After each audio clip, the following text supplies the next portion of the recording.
आयशा, मुझे बहुत डर लग रहा है यार, नीना ने धीमे से कहा। उसकी आवाज में झिझक और बेचैनी साफ झलक रही थी। ऐसा लग रहा था कि वो किसी भी पल रो पड़ेगी। वो आगे बोली, मुझे नहीं पता सब कैसे होगा, निकाह तो हो गया है, लेकिन रुखसती मैं संभाल नहीं पाऊंगी। मैंने सुना है शादी की पहली रात बहुत दर्द होता है, इतना कि सहना मुश्किल हो जाता है। तुम्हें तो पता है ना, अगर मुझे सुई भी लग जाए तो आंखों से आंसू निकल आते हैं, और वो तो पूरा का पूरा मेरे अंदर समा जाएगा। जब से मैंने तुम्हारी सुहागरात की कहानी सुनी है, मेरे रोंगटे खड़े हो रहे हैं। मुझे बहुत डर लग रहा है। तुम्हें पता है, मैंने एक कहानी पढ़ी थी जिसमें शादी की पहली रात एक लड़की को उसके शौहर ने इतनी ज्यादा तकलीफ दी कि वो अस्पताल पहुंच गई और सुबह तक उसकी ब्लीडिंग इतनी बढ़ गई कि उसकी मौत हो गई। तब से मैं अंदर से कांप रही हूँ। साहिर जी बहुत सख्त इंसान हैं। अगर मैंने उन्हें झेला नहीं तो वो मुझे बिल्कुल नहीं छोड़ेंगे। और अगर उन्होंने शादी के बाद मुझे तलाक दे दी तो मेरा क्या होगा? और अगर मैं पहली ही रात अस्पताल पहुंच गई? ये कहते हुए वो कांपने लगी। उसकी आंखों में आंसू आ गए। नीना ने नजरें झुका लीं। आंखों में डर तैर रहा था। दिल खून के आंसू रो रहा था। उसे शादी जैसे लफ्ज से ही नफरत हो रही थी। आयशा ने उसे ध्यान से देखा, फिर थोड़ा उसके करीब आकर धीमे से बोली, नीना, यही दुनिया का दस्तूर है। शादी की पहली रात हर लड़की को ये सब सहना पड़ता है। जिस्म का रिश्ता निकाह के बंधन का एक हिस्सा होता है। मर्द की एक फितरी ख्वाहिश होती है जो वो अपनी बीवी से पूरी करता है। और अगर तुम उसे रोकोगी तो ये गलत होगा, गुनाह भी होगा। एक मर्द पूरी जिंदगी इस दिन का इंतजार करता है ताकि अपनी बीवी से अपनी ज़रूरतें पूरी कर सके, और अगर तुम निकाह के बाद भी उसे मना करोगी तो ये नाइंसाफ़ी होगी। नीना ने तुरंत सिरना में हिलाया। नहीं आयशा, नहीं, मैं ये सब नहीं कर पाऊंगी। ये सब सोचते ही मेरा दिल बंद होने लगता है। वो मेरे पास आएगा, मुझे छुएगा, मेरे शरीर पर हाथ रखेगा, मुझे चूमेगा। मैं सह नहीं सकूंगी। मेरा दम घुटने लगता है, और तुम कितनी आसानी से ये सब कह रही हो। मुझे किसी तरह का न तो सुख चाहिए, न मज़ा। मुझे तो अब इस शादी के बंधन से ही नफरत हो गई है। न जाने वो मेरे साथ क्या करेगा। वो बहुत मासूमियत से अपनी तकलीफ अपनी सहेली को समझाने की कोशिश कर रही थी। आयशा ने नरमी से उसका हाथ थामा। नीना, तुम अकेली नहीं हो। हम सब ने ये सफ़र तय किया है। मेरे साथ भी ऐसा ही हुआ था।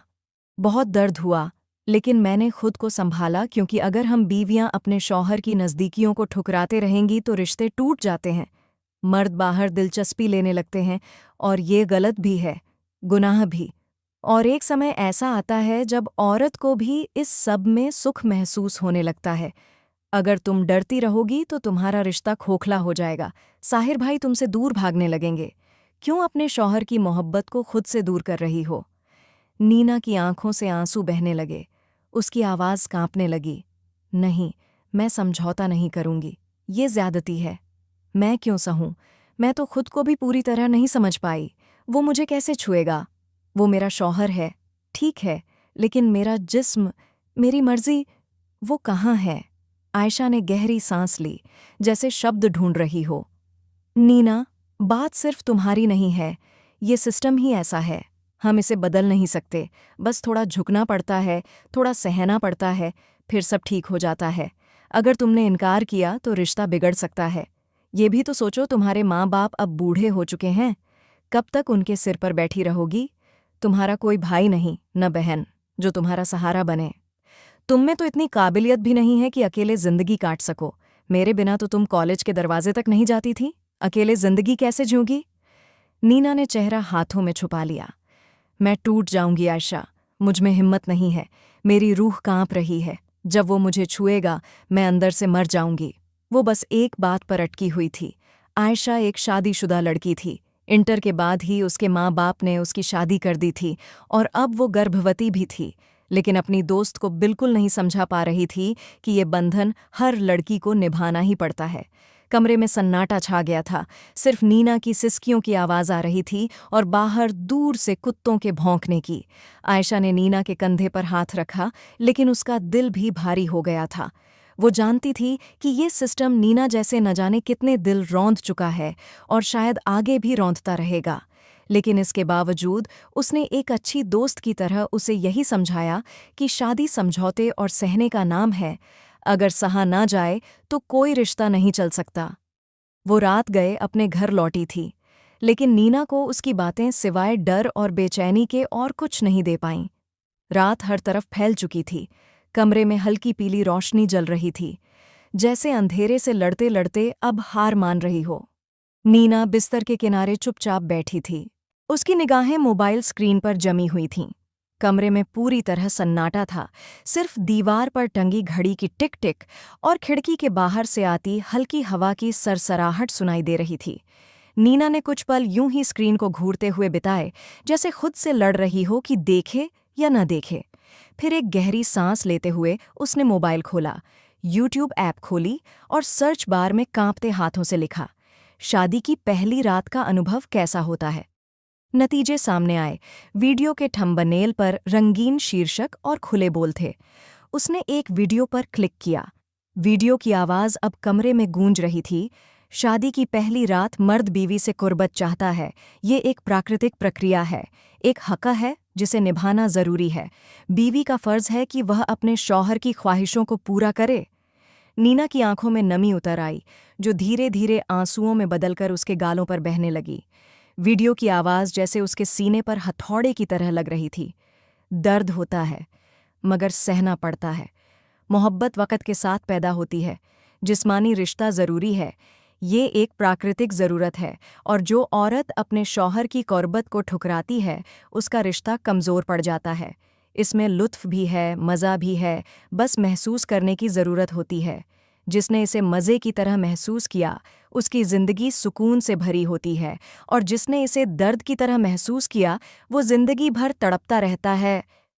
नीना ने ज़ोर से मोबाइल एक तरफ फेंक दिया और तकिए में मुंह छिपाकर ज़ोर-ज़ोर से रोने लगी। उसकी हिचकियों की आवाज़ कमरे में गूंजने लगी। वो बहुत ज़्यादा डरी हुई थी, न तो अपने दिल की बात किसी को बता पा रही थी और न ही खुद को समझ पा रही थी। उसका दिमाग बस एक बात में उलझा था। कुछ समय बाद उसे बिना कपड़ों के एक गैर मर्द के सामने होना है, उसकी हर ख्वाहिश पूरी करनी है, खुद को उसके हवाले करना है। ये सब वो कैसे करेगी? यही सोच उसे भीतर से तोड़ रही थी। कुछ पल यूं ही सिर झुकाए वह रोती रही, जैसे उसके दिल का कोई बंद दरिया अब उफान पर आ गया हो। मैं शादी नहीं करूंगी, मैं अपनी जिंदगी बर्बाद नहीं करूंगी, मुझे दर्द नहीं सहना, नहीं सहना। वो बार बार यही जुमले दोहरा रही थी, जैसे खुद को यकीन दिलाने की कोशिश कर रही हो कि अभी भी कुछ बदला जा सकता है। लेकिन इस मासूम को ये खबर नहीं थी कि जिस शख्स की वो बीवी बन चुकी है, वो खानज़ादा है, और खानज़ादा मर तो सकते हैं, मगर अपनी औरत को कभी नहीं छोड़ते। कुछ देर बाद उसने आंसू पोंछे, कांपते हाथों से मोबाइल उठाया, थोड़ी देर सोचा, गहरी सांस ली और फिर व्हाट्सएप खोला। साहिर को मैसेज टाइप करने लगी। ये सब करते हुए उसका दिल जोर जोर से धड़क रहा था। उसे पता था, अगर उसके घरवालों को इसकी भनक लग गई तो उसे बहुत कुछ झेलना पड़ेगा, लेकिन उसे पूरा यकीन था कि वो साहिर को मना लेगी, उसे कहेगी कि सारा इल्ज़ाम वो खुद ले ले। आखिर वो उससे बहुत मोहब्बत करता है, शायद उसका डर समझकर खुद पीछे हट जाएगा। वो सोच रही थी, अगर उसने उसके मुंह पर उसे ठुकरा दिया तो वो उसे कभी नहीं अपनाएगा। लेकिन वो ये नहीं जानती थी कि साहिर खानज़ादा है, उड़ती चिड़िया के पर गिन लेता है। भला वो अपनी मोहब्बत को यूं कैसे जाने देगा? एक गहरी सांस लेकर उसने मैसेज टाइप किया, साहिर जी, कल मैं आपसे मिलना चाहती हूँ, क्या मैं आपके घर आ जाऊं? दिल बहुत घबरा रहा था। कई बार साहिर उसे घर बुला चुका था। उसकी अम्मी ने भी कई बार उसे खाने की दावत दी थी, लेकिन हर बार वह कोई बहाना बनाकर टाल देती थी। मगर आज खुद उसके घर जाने की बात पर उसका पूरा वजूद कांपने लगा था। चंद पलों बाद ही रिप्लाई आ गया, हाँ जान, आ जाओ। तुम्हारे लिए मेरे घर के सारे दरवाजे हमेशा खुले हैं, कोई तुम्हें नहीं रोकेगा। अगर कहो तो मैं खुद आ जाऊं लेने। उसने बहुत मोहब्बत से जवाब दिया था, इस बात से बिल्कुल बेखबर कि उसकी नाम की बीवी उस पर क्या बम गिराने वाली है। अगर उसे ज़रा भी नीना की मंशा का इल्म होता तो वो खुद आकर उसके पैर तोड़ देता। साहिर का मैसेज देख नीना के हाथ फिर से कांपने लगे, डर से उसका कलेजा मुंह को आने लगा। साहिर का सामना करना उसके लिए हमेशा ही मुश्किल रहा था। उसने तुरंत जवाब लिखा, नहीं नहीं, मैं आ जाऊंगी, बस आप बता दीजिए कि आप कब घर पर होंगे। कुछ ही देर में जवाब आया, तुम 6 बजे तक आ जाओ, मैं शाम को ऑफिस से जल्दी आ जाऊंगा। तुम फिक्र मत करो, तुम्हें देखकर बहुत खुशी होगी। और फिर उसने जोड़ा, किसी और की भी टेंशन मत लेना, ना अम्मी कुछ कहेंगी और ना ही तुम्हारी अम्मी को कुछ कहने दूंगा। बस तुम आ जाओ, मैं तुम्हारा बेसब्री से इंतजार कर रहा हूं मेरी जान। नीना ने चुपचाप थैंक यू लिखा, मोबाइल बंद किया और तकिए से टिककर आंखें मूंद लीं। एक नई कशमकश ने उसे घेर लिया था, लेकिन अब वह चुप नहीं रहना चाहती थी। अब उसे जवाब चाहिए था, साहिर से, इस रिश्ते से और खुद से भी। वो एक ही बार में सब साफ कर देना चाहती थी।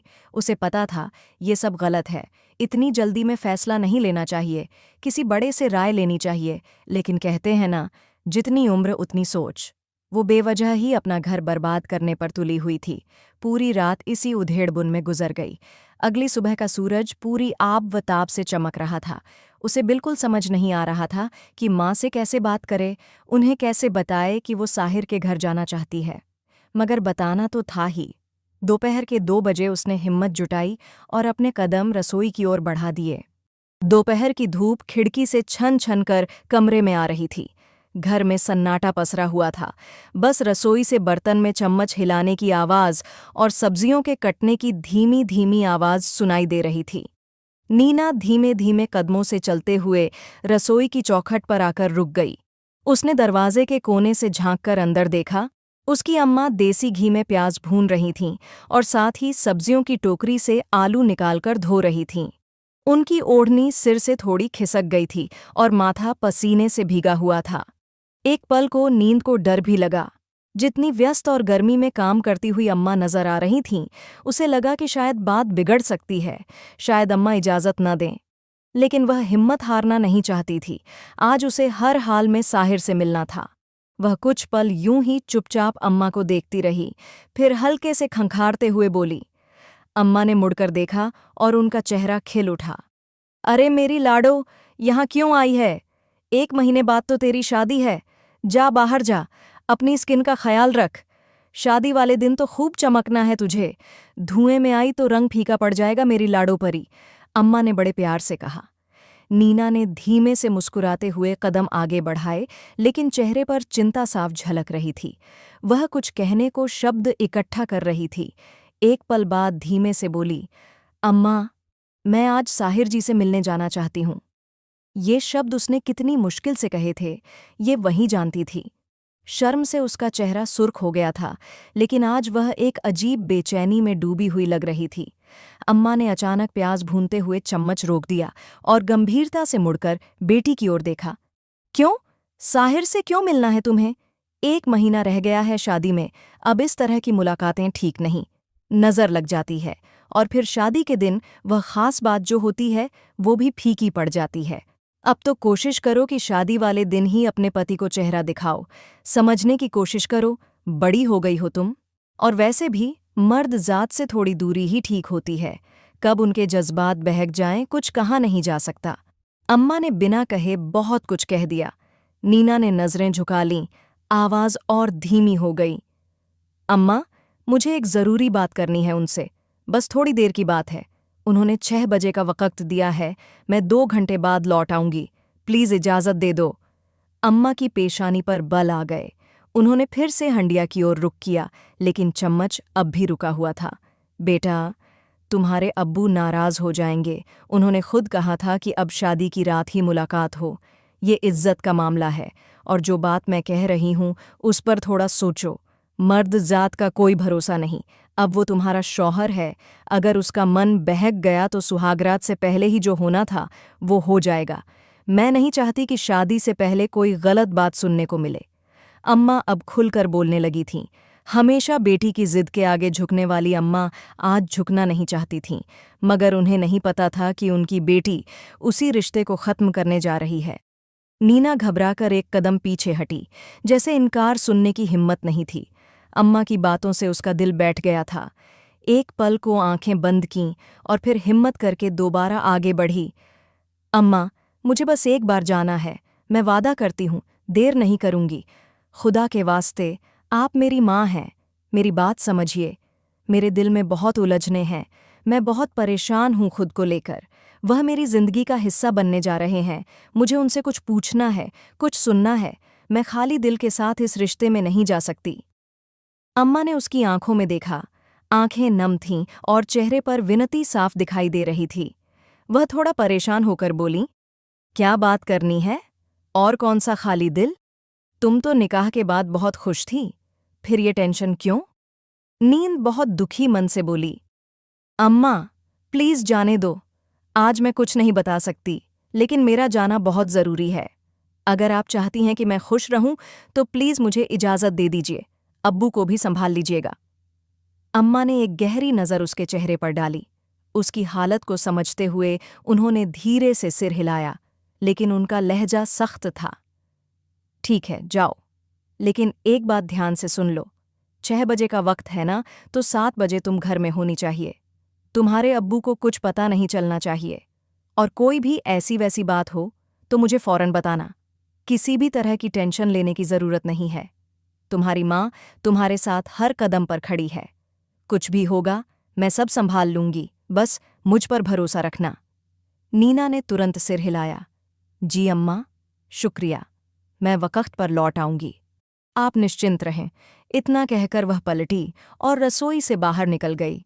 माँ ने एक नज़र उसके पीछे डाली, फिर धीरे से बुदबुदाई, या अल्लाह, मेरी बेटी का नसीब अच्छा कर देना। वह बहुत भोली और सादा दिल है। ए रब, उसे अपनी हिफाजत में रखना। ये दिन सुकून से बीत जाएं, बस इतनी सी खैर कर देना। वक्त धीरे धीरे आगे बढ़ रहा था। शाम के साए चारों ओर फैल चुके थे। 6 बजने को थे। सूरज की रोशनी धीमी होती जा रही थी, जैसे दिन थक कर हार मान रहा हो। नीना ने धीरे से दरवाज़ा खोला, सिर पर दुपट्टा ठीक किया और नरमी से दरवाज़ा बंद कर गली के कोने पर खड़ी हो गई। उसके चेहरे पर गंभीरता थी और कदम तेजी से उठ रहे थे। कुछ ही देर में एक रिक्शा आता दिखा। उसने इशारे से उसे रोका और उसमें बैठ गई। रिक्शा धीरे धीरे गलियों, चौराहों और ट्रैफिक की आवाज़ों के बीच चलता रहा और नीना चुपचाप बैठी रही। उसकी उंगलियां आपस में उलझी हुई थीं और आंखें बाहर के नज़ारे से ज्यादा अपने जहन में घूमते सवालों पर टिकी थीं। यह रिश्ता घरवालों की मर्जी से हुआ था। सबने यही कहा था कि जोड़ा बहुत सुंदर है और रिश्ता अच्छा है, लेकिन नीना को निकाह के कुछ ही दिन बाद पता चला था कि यह सब एक इत्तेफाक नहीं था। साहिर ने उसे एक शादी में देखा था और पहली नज़र में ही दिल दे बैठा था। दिल में बसाया और धीरे धीरे परिवार को मना कर रिश्ता पक्का करवा लिया। नीना को यह जानकर एक अजीब सी खुशी महसूस हुई थी। कैसा होगा वो शख्स जो किसी की एक झलक देखकर जिंदगी भर का फैसला कर ले। उसने सोचा था, शायद यही सच्चा प्यार है, शायद वह खुशनसीब है। निकाह के दिन उसके चेहरे पर रोशनी थी, एक अलग सी चमक थी। उसे लग रहा था अब वह एक महफूज और मोहब्बत भरी जिंदगी की ओर जा रही है। लेकिन उस रात जब साहिर ने उसके पास आकर कान में कहा था, मेरा बस चले तो अभी तुम्हें अपने घर ले जाऊं और सारी रात तुम्हारी खूबसूरती में डूबा रहूं, तुम्हें अपनी बाहों में भर लूं, अपनी ख्वाहिशें तुम पर लुटा दूं, लेकिन अफसोस अभी सिर्फ निकाह हुआ है, आगे की बातें तो रुखसती के बाद ही होंगी। और फिर कहा, तुम जल्दी अपनी पढ़ाई पूरी करो ताकि मैं तुम्हें अपना बना सकूं। उस एक वाक्य ने नीना के भीतर कुछ तोड़ दिया था। उस दिन के बाद उसका सुकून चला गया। उसे लगने लगा शायद इस रिश्ते की बुनियाद सिर्फ जिस्मानी ख्वाहिशों पर है। वह फिर से असुरक्षित महसूस करने लगी। उसके दिल में सवाल उठने लगे, क्या यही वह जिंदगी है जिसकी उसने ख्वाहिश की थी? लेकिन जिंदगी चलती रही। इंटर के पेपर पूरे हुए और शादी की तैयारियां तेज हो गईं। तारीख तय हो गई थी। बस 1 महीना रह गया था। लेकिन नीना के अंदर एक तूफान उठ चुका था। हर गुजरते दिन के साथ उसका दिल घबराता, दिमाग चकराता। उसे लगने लगा जैसे वो एक अंधेरे कमरे की ओर धकेली जा रही है, जहाँ कोई रोशनी नहीं। और आज इसी बेचैनी के साथ उसने फैसला कर लिया था, अब वह खामोश नहीं रहेगी। रिक्शे में बैठे बैठे उसने तय कर लिया कि वह साहिर से साफ साफ बात करेगी। उसे यह रिश्ता खत्म करना है। ऐसा रिश्ता जिसमें उसका विश्वास और सम्मान सुरक्षित न हो, वह उसकी जिंदगी का हिस्सा नहीं बन सकता। रिक्शा एक मोड़ पर मुड़ा। नीना ने सामने लगे बोर्ड को देखा। साहिर का घर अब नज़दीक आ रहा था। उसने दुपट्टा ठीक किया, कांपते हाथों को छुपाने की कोशिश की और आंखें बंद कर खुद को समझाया, अब जो कहना है साफ और खुलकर कहना है। अगर डर गई तो सब कुछ खत्म हो जाएगा। एक छोटी सी दूरी के बाद वह खानजादा बंगले के सामने थी। बंगला अपने नाम की तरह ही शानदार और रौबदार था। मुख्य दरवाजे से अंदर आते ही दाईं तरफ एक बड़ा सा लॉन था, जिसमें हरी घास और करीने से लगे फूलों के गमले सलीके की गवाही दे रहे थे। दीवारों पर सफ़ेद और सुनहरे रंग की नक्काशी, ऊंची छतों पर झूमर और लकड़ी के नफीस फर्नीचर किसी महल की छवि दे रहे थे। नीना रिक्शे से उतरकर झिझकते हुए अंदर बढ़ी। उसका दिल जोर जोर से धड़क रहा था। गेट से अंदर आकर वह हॉल से होते हुए लाउंज में पहुंची। लाउंज में मध्यम आकार का खूबसूरत सोफा सेट लगा था। एक कोने में रखे साइड टेबल पर सफ़ेद फूलों का गुलदस्ता रखा था, जिससे हल्की खुशबू फिजा में फैली थी। सामने एक बड़ी एलईडी टीवी बंद पड़ी थी और उसके बराबर वाले गहरे रंग के सोफे पर बैनिश बेगम बैठी थीं। उनके हाथ में मोबाइल था और चेहरे पर पूरी तवज्जो झलक रही थी।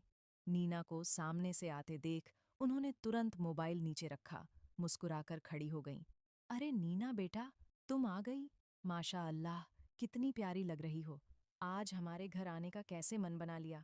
हमें तो यकीन ही नहीं हो रहा कि हमारी बेटी आज हमारे घर आई है। उनका लहजा बेहद प्यार से भरा था।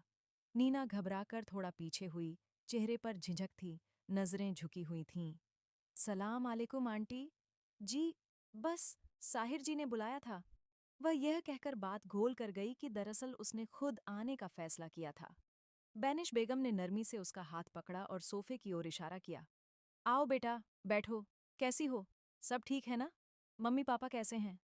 नीना धीरे से बैठ गई, लेकिन उसके हाथों में कंपी थी। जी, सब ठीक है आंटी। वो, बस मैं साहिर जी से मिलने आई हूँ। उन्होंने कहा था कि 6 बजे तक आ जाऊं। बैनिश बेगम ने मुस्कुराकर सिर हिलाया। हाँ, वो बता रहा था कि तुम आओगी। अच्छा किया बेटा, तुम दोनों को मिलना चाहिए। निकाह हो चुका है, अब तो बस शादी में 1 महीना रह गया है। दिल की बातें कर लिया करो, एक दूसरे को समझो। नीना ने नजरें झुकाकर बस जी कहा। दिल की बातें? वह उलझन में पड़ गई। जो कुछ वो आज कहने जा रही थी, क्या वो सच में सिर्फ दिल की बातें थीं या एक तूफान जो सब कुछ बदल सकता था? बैनिश बेगम ने नरमी से कहा, चलो जाओ, वो तुम्हारा ही इंतजार कर रहा है। ऊपर कमरे में है, मैं चाय भिजवाती हूँ। नीना धीरे से उठी, दुपट्टा ठीक किया, हाथों की नमी पोंछी और शुक्रिया आंटी कहकर सीढ़ियों की ओर बढ़ गई। हर कदम के साथ उसके दिल की धड़कन तेज हो रही थी। उसे पता था कि इस दरवाजे के पीछे सिर्फ साहिर नहीं है, बल्कि उसके भविष्य का फैसला भी उसका इंतजार कर रहा है। मगर आज तय था, या सब कुछ या कुछ भी नहीं। साहिर के कमरे का दरवाज़ा मजबूत लकड़ी का बना था, नक्काशीदार और शानो शौकत से भरपूर। नीना ने एक गहरी सांस ली और धीरे से दस्तक दी। अंदर से हल्की मर्दाना आवाज़ आई, आ जाओ। नीना ने दरवाज़ा खोला। कमरा फैला हुआ, सलीके से सजा हुआ। साहिर एक हल्के ब्राउन सोफे पर अधलेटा था, हाथ में सिगार, जिससे धुएं की लहरें धीरे धीरे छत की ओर उठ रही थीं। उसने सफ़ेद कुर्ता पहन रखा था, आधे बटन खुले थे। उसे देखकर साहिर मुस्कुराया, सिगार बुझाया और तुरंत खड़ा हो गया। वाह, मेरी जान तो इतनी याद आ रही थी कि खुद चलकर मेरे घर आ गई। वह पास आया और धीरे से नीना की कमर में हाथ डालकर उसे करीब कर लिया। वरना तो तुम कभी ऐसी पहल नहीं करती। तुम्हें पता है, आज दफ्तर में मेरा दिन इतना अच्छा बीता जैसे जिंदगी मुकम्मल हो गई हो। नीना सन्न सी खड़ी रही, दिल जोर से धड़क रहा था। साहिर ने उसके गाल की तरफ झुकते हुए कहा, पहले थोड़ा रोमांस कर लेते हैं, फिर तुम्हारी ज़रूरी बात भी सुन लूंगा। लेकिन नीना ने तुरंत हाथ आगे करके उसे रोका। नहीं साहिर जी, पहले मेरी बात सुनिए प्लीज़, उसके बाद जो मन करे कीजिएगा। उसकी आवाज़ कांप रही थी, भीगी भीगी सी। साहिर रुका, फिर उसकी आंखों में झांक कर बोला, देख लो, जब मैं कुछ करूंगा तो खुद शर्मा जाऊंगी। नीना सच में शर्म से लाल हो गई थी, मगर ये शर्म पुरानी नहीं थी, ये झिझक थी, दर्द था। साहिर हंस पड़ा, उसके माथे को चूमा और उसे बेड की ओर ले आया। अब बताओ, क्या बात है? नीना ने गहरी सांस ली और कहा, साहिर जी, मैं आपके पास बहुत उम्मीदें लेकर आई हूं। उसकी आवाज़ हल्की थी, जैसे भीतर कोई डर उसे बोलने से रोक रहा हो। आप हमेशा कहते हैं कि मुझसे बहुत मोहब्बत करते हैं, लेकिन निकाह की रात जो बातें आपने कही थीं, मैं हंसी नहीं थी, डर गई थी। वह सब कुछ खुलकर कहना चाहती थी। लगता है जैसे आपको मेरे हुस्न से, मेरे जिस्म से मोहब्बत है। मैं इल्ज़ाम नहीं दे रही, बस अपना महसूस बताना चाहती हूँ। शायद आपके लिए ये सब फितरी हो, लेकिन मेरे लिए ये सब बहुत भारी है। साहिर अब भी खामोश था। उसकी आंखों में गहराई थी, होंठों पर धीमी मुस्कान, लेकिन चेहरा अब गंभीर था। नीना ने कांपती आवाज में कहा, शायद ये कहने का वक़्त नहीं है और न ही सही मौका, लेकिन मैं मजबूर हूं। वह रुक गई, क्योंकि अब उसके सामने था वो मोड़ जहां से सब कुछ पलट सकता था। जैसे शब्द गले में अटक गए हों, नीना ने खुद को संभालते हुए धीमे स्वर में कहा, मैं आपकी शिद्दत, आपकी करीबी बर्दाश्त नहीं कर सकती। मैं बहुत डर गई हूं साहिर जी। मुझे मुझे रहम चाहिए। उसका दिल इतनी जोर से धड़क रहा था कि जैसे अभी छाती फाड़कर बाहर आ जाएगा। आवाज भर्राई हुई थी, लेकिन आंखों से आंसू नहीं बहे। मैं इस रिश्ते को आगे नहीं बढ़ाना चाहती। मुझे सुहागरात जैसे शब्दों से डर लगता है। आपकी चाहत मेरा डर बन गई है। वो मजबूरी से अपनी बात कह रही थी और साथ ही कह गई, अगर मेरी कोई बात बुरी लगे तो मैं माफ़ी चाहती हूँ। साहिर बिल्कुल भी नहीं बोला, न चौंका न गुस्से में आया, बस गहरी खामोशी से उसकी बात सुनता रहा, जैसे हर लफ्ज़ को अपने अंदर सोख रहा हो। फिर जब नीना ने आंखें बंद करके आखिरी बात कही, मैं आपके साथ नहीं रहना चाहती, मुझे तलाक चाहिए, तो कमरे में पल भर को सन्नाटा छा गया। उसकी कांपती हुई आवाज़ कमरे की खामोशी में गूंज उठी। साहिर के होठों पर अब भी वही हल्की मुस्कान थी, मगर उसकी आंखें कुछ और बयान कर रही थीं। शायद कोई सवाल, कोई दर्द, या शायद कोई अनकही सी तस्लीम। उसने गहरी सांस ली और नरमी से बोला, ठीक है, मुझे तुम्हारी बातें समझ आ रही हैं और मुझे बिल्कुल भी बुरा नहीं लगा। जान। उसकी बातों में एक परिपक्वता थी, एक समझदारी जो 28 साल के एक मर्द की सोच को दर्शाती थी। वो जान गया था कि नीना की कही हर बात उसके दिल से नहीं, बल्कि किसी और के प्रभाव से निकली है। नीना को हैरानी हुई कि वो इतना सहज और शांत कैसे रह सकता है, क्योंकि आयशा ने तो कहा था कि कोई भी मर्द ऐसी बातें सुनकर आगबूला हो जाता है, लेकिन साहिर तो जैसे सब पहले ही समझ चुका था। फिर साहिर ने हल्के से मुस्कुराते हुए पूछा, ये सब बातों का तुम्हें किसने कहा, किस अंदाज में? नीना थोड़ी देर चुप रही, फिर संकोच से बोली, साहिर जी, मेरी बेस्ट फ्रेंड आयशा ने बताया था। उसी से आपकी शादी के दिन मिलवाया था ना? साहिर ने जैसे बात याद कर सिर हिला दिया। नीना अब बिना रुके कहती गई, इंटर के बाद उसकी शादी हो गई थी और अब मेरी हो रही है। तो उसने ही बताया कि सुहागरात बहुत दर्दनाक होती है। मुझे तो सुई भी चुभ जाए तो सहन नहीं होता, और आप तो पूरे के पूरे। वो झिझक गई, लेकिन शब्द निकल चुके थे। साहिर जोर से हंस पड़ा। उसकी हंसी में कोई मजाक या तंज नहीं था, सिर्फ मासूमियत पर आया प्यार और हैरानी थी। कुछ पलों बाद उसने खुद को संभालते हुए कहा, जान, आज मैं तुम्हारे दिल से सारा डर निकाल दूंगा। फिर न तलाक का नाम आएगा, न डर, न घबराहट। नीना ने उलझन से उसे देखा। कैसे? साहिर ने उसका हाथ अपने हाथ में लेते हुए नरमी से कहा, जैसे एक शौहर को अपनी बीवी को समझाना चाहिए।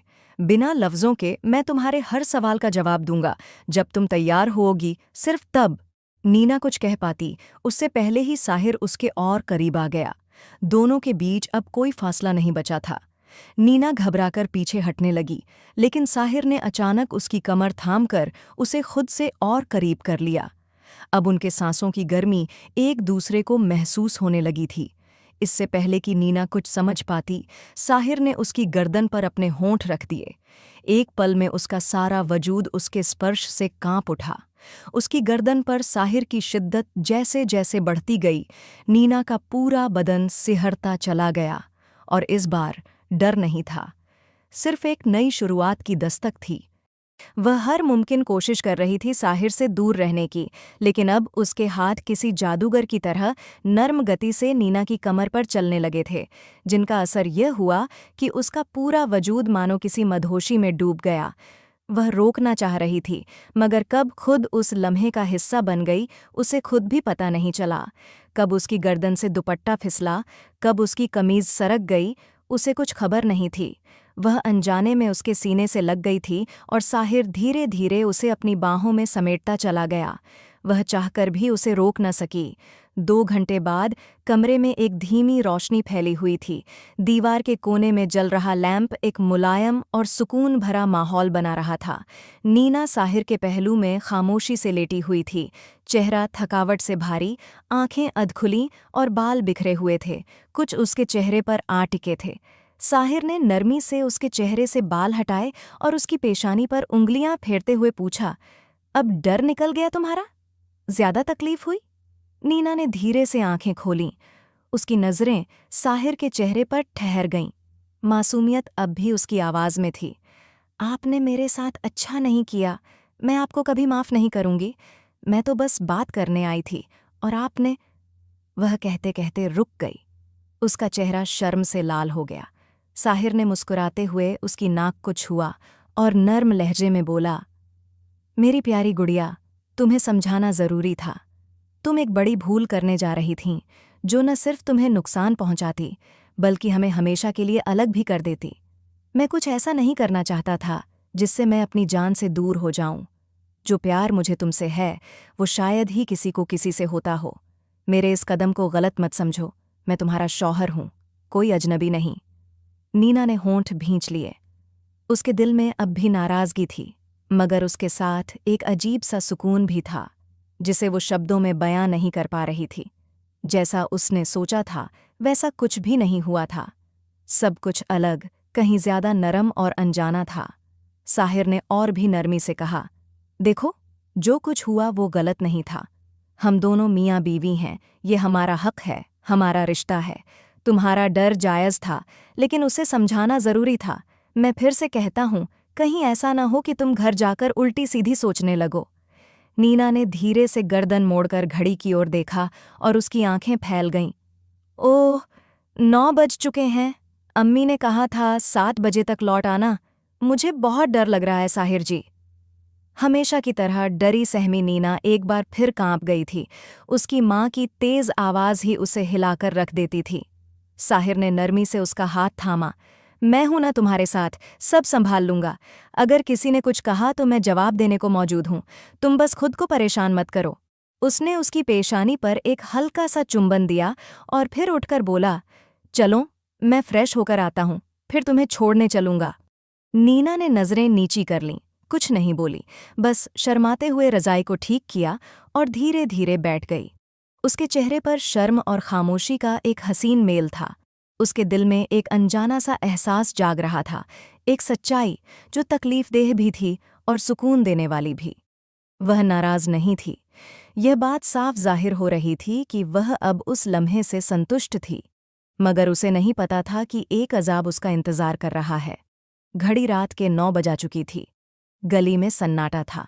नीना के घर के बाहर साहिर की गाड़ी धीरे से रुकी।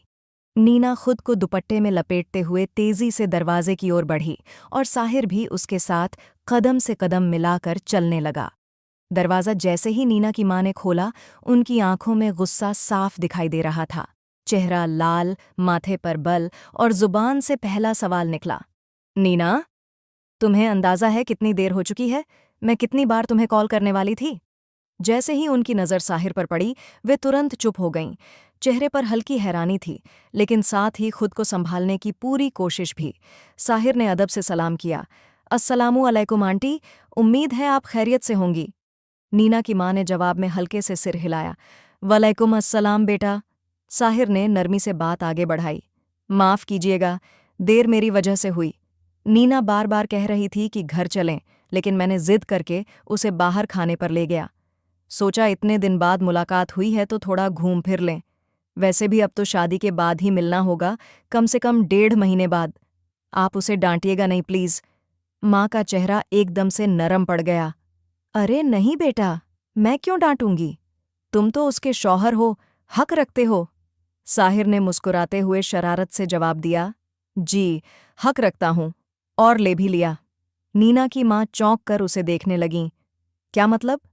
साहिर ने तुरंत बात का रुख मोड़ते हुए कहा, मेरा मतलब है कि बाहर उसके साथ थोड़ा वक्त बिता लिया, यही तो एक तरह से हक होता है, थोड़े से वक्त का।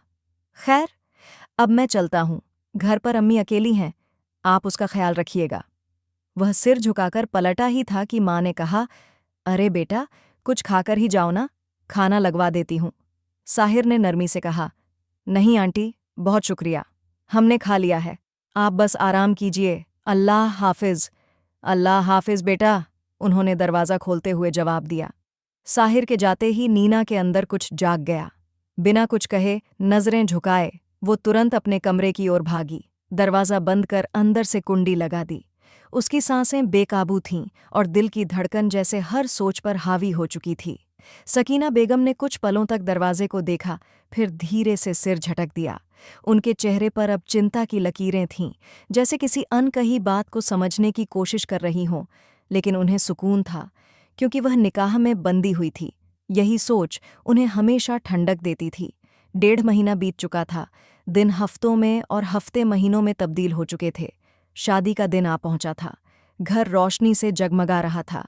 बहुत सी दुआओं और शुभकामनाओं के साथ नीना अपने मायके से विदा होकर अब पूरी तरह अपने शौहर के घर में बैठी थी। चारों तरफ फूलों की खुशबू, हंसी की गूंज और धीमी धीमी संगीत की धुनें लिविंग रूम में एक ख्वाब सा माहौल बना रही थीं। नीना दुल्हन के लाल जोड़े में साहिर के पास बैठी थी। उसके चेहरे पर शर्म और हया का रंग था और आंखों में एक अजीब सी चमक। मेहंदी लगे हाथ घुटनों पर टिके थे और नजरें बार बार झुक रही थीं। रस्में चल रही थीं। कोई चूड़ियां पहना रहा था, कोई मुंह मीठा करा रहा था। साहिर उसे लगातार देखे जा रहा था, कभी चुपचाप मुस्कुरा देता तो कभी कुछ हल्का फुल्का कह देता, जिस पर नीना शर्मा कर मुंह मोड़ लेती। तभी नीना के चेहरे पर कुछ बदलाव आया। उसने माथे पर हाथ रखा, जैसे हल्का दर्द महसूस हो रहा हो। साहिर ने फौरन पूछा, नीना, सब ठीक है? वो बहुत गहराई से उसका पल पल नोटिस कर रहा था। नीना ने धीमी मुस्कान के साथ सिर हिलाया। जी, बस थोड़ा अजीब सा लग रहा है, शायद थकान है। लेकिन अगले ही पल उसके चेहरे का रंग उड़ गया, आंखों में धुंध सी छा गई और होठों से निकला, मुझे चक्कर आ रहे हैं। इससे पहले कोई कुछ समझता, उसकी गर्दन साहिर के कंधे पर लुढ़क गई। वो बेहोश हो चुकी थी। नीना! साहिर की आवाज़ घबरा कर उठी। उसने उसे थाम लिया। आसपास की औरतें चिल्ला उठीं, हाय अल्लाह, दुल्हन को क्या हुआ? साहिर ने एक पल की भी देर न करते हुए नीना को अपनी बाहों में उठाया और कमरे की ओर तेजी से बढ़ा। अम्मी, डॉक्टर को फ़ोन कीजिए, अभी! बिनिश बेगम घबराकर फ़ोन की ओर भागीं। या अल्लाह, खैर! वे दुआएं पढ़ने लगीं। साहिर ने नीना को बेड पर लिटाया और उसके चेहरे को थपथपाते हुए बोला, नीना, आंखें खोलो, मेरी जान, क्या हुआ तुम्हें? नीना बेहोश थी, सांसें धीमी लेकिन चालू थीं। डॉक्टर कुछ ही देर में आ गईं। उन्होंने तुरंत नीना का इलाज शुरू किया और थोड़ी ही देर में होश में ला दिया। कमरे में हल्की रोशनी और गहरी खामोशी थी। नीना अब पूरी तरह होश में थी, आंखें अधखुली थीं और सांसें हल्की बेकाबू। वो निढाल सी बिस्तर पर पड़ी थी। उसका एक हाथ साहिर की पकड़ डीएच में था, जैसे उसके स्पर्श से सुकून पा रही हो। डॉक्टर एक हाथ में स्टेथोस्कोप लिए उसका मुआयना कर रही थीं।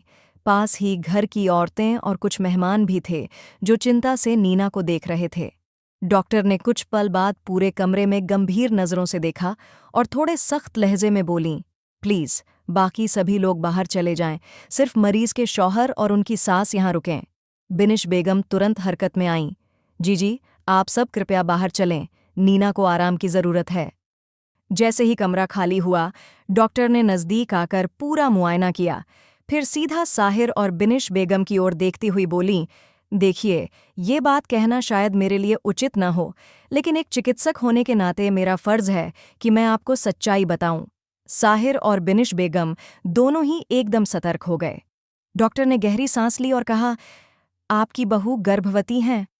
शादी की पहली रात दुल्हन का गर्भवती होना जैसे एक तपता हुआ लावा था, जो कमरे में मौजूद तीनों की रूह तक उतर गया। नीना ने झटके से अपनी आंखें पूरी खोल दीं।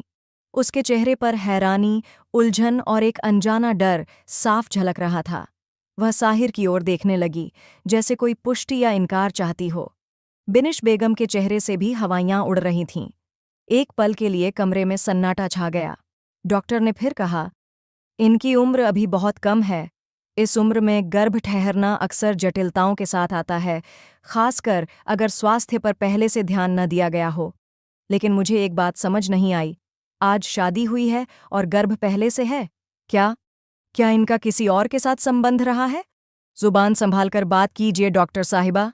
साहिर की आवाज तीखी थी, मगर उसमें संयमित गुस्सा झलक रहा था। वह सीधा खड़ा हो गया। वह मेरी पत्नी है। हमारा निकाह 2 साल पहले हो चुका था। आज सिर्फ रुखसती हुई है। और जो भी कुछ हुआ वह हमारा आपसी, जायज़ और शरीयत के मुताबिक संबंध था। डॉक्टर थोड़ी शर्मिंदा हो गईं। माफ़ कीजिए, मुझे इस बात की जानकारी नहीं थी। और जानकर भी किसी की इज्जत पर उंगली उठाने का हक किसी को नहीं है, साहिर ने ठंडे पर तीखे लहजे में कहा। बिनिश बेगम ने बिना कुछ कहे साहिर को देखा। उनकी आंखों में बेचैनी और नाराजगी थी। फिर वह चुपचाप कमरे से बाहर चली गईं। डॉक्टर ने कुछ कागजों में नोट किया। इनका नियमित चेकअप जरूरी है। अभी कुछ दवाइयां दे रही हूं, 1 हफ्ते बाद अल्ट्रासाउंड कराना पड़ेगा। किसी भी तकलीफ या कमजोरी की हालत में तुरंत संपर्क करें। साहिर ने नीना का हाथ थामे रखा और सिर हिलाते हुए कहा, जी डॉक्टर साहिबा, बहुत शुक्रिया। डॉक्टर मुस्कुराते हुए चली गईं। अब कमरे में खामोशी थी, लेकिन हवा में एक अजीब सी तनी हुई उदासी घुल गई थी। खुशी, हैरानी और जिम्मेदारी की मिली-जुली भावना वहां महसूस हो रही थी। जैसे ही दरवाज़ा बंद हुआ, नीना की सब्र की दीवार टूट गई। वह बिस्तर पर बैठकर जोर-जोर से रोने लगी, जैसे दिल का बोझ आंसुओं के झरिए बहा देना चाहती हो। उसकी हिचकियां रुक नहीं रही थीं। चेहरा आंसुओं से तर था और आंखें सूजी हुईं। साहिर फौरन आगे बढ़कर उसके पास गया। उसके हाथ थाम कर धीरे से बोला, नीना, मेरी जान, क्या हुआ? क्यों खुद को इतनी तकलीफ दे रही हो? सब ठीक हो जाएगा, मैं हूं ना तुम्हारे साथ। मगर नीना ने उसका हाथ झटक दिया और मुंह फेर लिया। नहीं, ये सब आपकी वजह से हुआ है। मैंने आपको रोका था, कहा था कि डर लग रहा है, लेकिन आपने नहीं सुना। अब देखिए क्या हो गया। उसके आंसू लगातार बह रहे थे। वह भीगी हुई आवाज में बोली, अभी तो मेरी शादी हुई है और सबके सामने मेरी बेइज्जती हो गई। आपकी अम्मी भी मुझसे नाराज हो गई हैं। देख रही थीं वो मुझे कैसे। साहिर का दिल जैसे किसी ने मुट्ठी में भरकर भींच लिया हो। उसने आगे बढ़कर नीना के आंसू पोंछे और उसके माथे को चूमा। मेरी प्यारी गुड़िया, मेरी नीना, वो तुमसे नाराज नहीं है। वो बस घबरा गई थीं तुम्हें इस हालत में देखकर। और तुम तो उनकी बहू नहीं, बेटी हो। ऐसा मत सोचो, प्लीज। नीना ने आंखें बंद कर लीं, जैसे इन शब्दों से थोड़ा सुकून मिला हो, मगर आंसू अब भी बह रहे थे। साहिर ने उसे धीरे से अपने सीने से लगा लिया और उसकी पीठ थपथपाते हुए बोला, डॉक्टर ने कहा है ना कि तुम्हारी सेहत का ख्याल रखना है, तो रोना बंद करो। तुम्हारी एक छोटी सी परेशानी भी मुझसे देखी नहीं जाती। और अब तुम सिर्फ मेरी नहीं, हमारी अमानत हो। हमारे बच्चे की माँ बनने जा रही हो, इसलिए खुद को मजबूत करो, मेरी जान। नीना उसके सीने से लगी चुपचाप उसकी धड़कनों को सुनती रही। उसे पता था, हालात भले अनपेक्षित हों, लेकिन वो अकेली नहीं थी। साहिर की मौजूदगी, उसके लफ्ज़ और उसका सच्चा साथ उसके दिल को सहारा दे रहा था। साहिर ने फिर से उसके बालों पर हाथ फेरा। सब ठीक हो जाएगा नीना, मैं सब संभाल लूंगा। बस तुम रोना बंद कर दो प्लीज़। नीना ने आंखें बंद करके हल्के से सिर हिलाया। आंसू अब भी बह रहे थे, मगर उनमें अब डर नहीं था। बस एक मजबूर सच्चाई थी और एक हल्का सा यकीन जो साहिर की बातों ने उसके दिल में रोप दिया था। 6 महीने बाद लिविंग रूम में हल्की पीली रोशनी फैली हुई थी। माहौल शांत था, लेकिन नीना के दिल में बेचैनी थी। वह अपने बढ़े हुए पेट पर हाथ रखे सफ़ेद चूड़ीदार में बैठी थी। उसका चेहरा मुरझाया हुआ पर शांत नजर आ रहा था। 6 महीने बीत चुके थे, बच्चा अब साफ महसूस होता था। आज उसका चेकअप था और वह साहिर के इंतज़ार में बार बार दरवाजे की ओर देख रही थी। तभी सीढ़ियों से बिनिश बेगम नीचे आईं और उनकी नज़र नीना पर पड़ी। वह चुपचाप आकर पास बैठ गईं और उसे गौर से देखने लगीं। कुछ पलों की खामोशी के बाद उन्होंने कहा, वाह भई नीना, मैं तो तुम्हें सीधी सादी शरीफ लड़की समझती थी, लेकिन तुम तो कुछ और ही निकलीं। तुम्हारी माँ ने यही सिखाया था? निकाह के बाद भी तुमने हमारे घर की इज्जत को यूं सबके सामने उछाल दिया। नीना की पलकें थरथराईं, जैसे दिल पर किसी ने गर्म सिल रख दी हो। उसने सर झुका लिया, होंठ भीग गए, मगर कुछ न बोली। बीनिश बेगम का लहजा और सख्त हो गया। तुम जैसी लड़कियां माँ बाप का नाम नहीं, सिर्फ शर्मिंदगी छोड़ती हैं। रुखसती से पहले ही मेरे बेटे के साथ तुम्हें शर्म नहीं आई? नीना का दिल भर आया, आंखें भीग गईं, लेकिन वह खामोश रही। उसकी उंगलियां आपस में उलझ रही थीं, जैसे सब्र का कोई धागा टूटने को हो। तभी पीछे से एक सख्त आवाज आई, अम्मी, बस करिए, बहुत हो गया। बीनिश बेगम चौंकीं। क्या मतलब? तुम देख नहीं रहे? ये क्या कर चुकी है?